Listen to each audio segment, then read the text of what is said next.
Good morning, Shane. How are you? Now, this issue, even in an emergency, you can't board these boats. Seriously. Yes, we can if there's any danger to life or serious damage.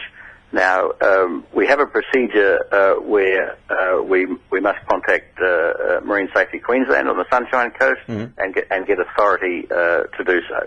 Seems rather sad. If there's an emergency going on, you've got to get permission from somewhere else. Why can't you guys just take it upon yourself? There's an emergency. Obviously, you ascertain that and deal with it according to protocol.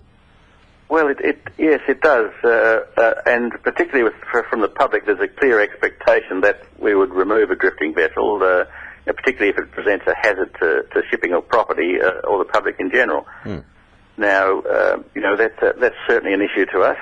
And it's one that we're addressing as well through the VMRAQ, which is our state body, and with MSQ, Marine Safety Queensland, and hopefully out of this that we would actually get a state or more appropriate a national guideline for this. Is this covered under state or federal? At the moment, it is state. Okay. And the harbour master is really the only one, or a delegated shipping inspector that can board an unmanned vessel. Okay. I've actually taken it upon myself to also contact a couple of members of Parliament. Going to get their take on it during the next week's program here on Wednesday next week on the Morning Magazine Show. I encourage you to listen to that. Hopefully we'll get a lowdown on what they think, and perhaps maybe there could be some legislative changes to get around this loophole. That would certainly be very welcome by you guys, would it not? It certainly would. It would clear the water for us. But in the meantime, we are taking proactive steps as well by contacting all the moored vessels that we know in the Pumice-Stone Passage anyway, and sending out to the general public a form of indemnity that allows us to board their unmanned vessels. We're going to keep on this one. I think it's an important issue. Just by the way, you guys are all manned by volunteer personnel, is that right?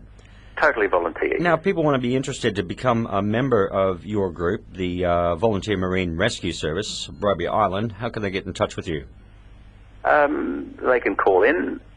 Certainly, we have the base manned every day of the year from 6 in the morning till 6 in the evening throughout 9 months, and just the winter months from June for 3 months we close at 5. Whereabouts are you located?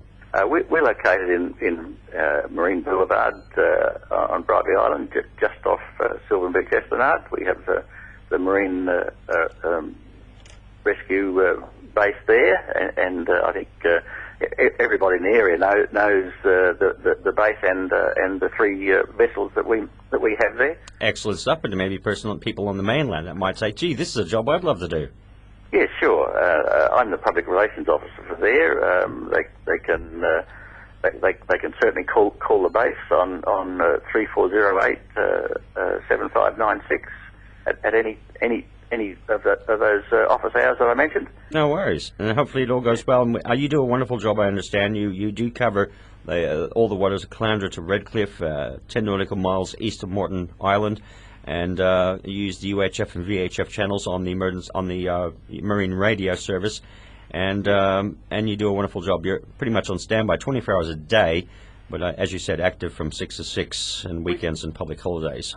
That's right. Even when the base is unmanned, we still aim and meet in nearly every occasion a 20-minute call out to have the vessel in the water. Well, we do thank you very much there. Yes. John Trail, who's the VMR spokesperson, and of course I understand also public relations for the Volunteer Marine Rescue Service at Bribie Island. Thank you very much, sir. We'll keep on top of this and we'll let you know how we get on. Be sure to tune in next Wednesday. We'll hopefully get a reply from at least a couple of members of Parliament on this very important issue. I think it should be addressed and should be cleared up as soon as possible. Fine. Thank you very much, sir. Have a good day, sir.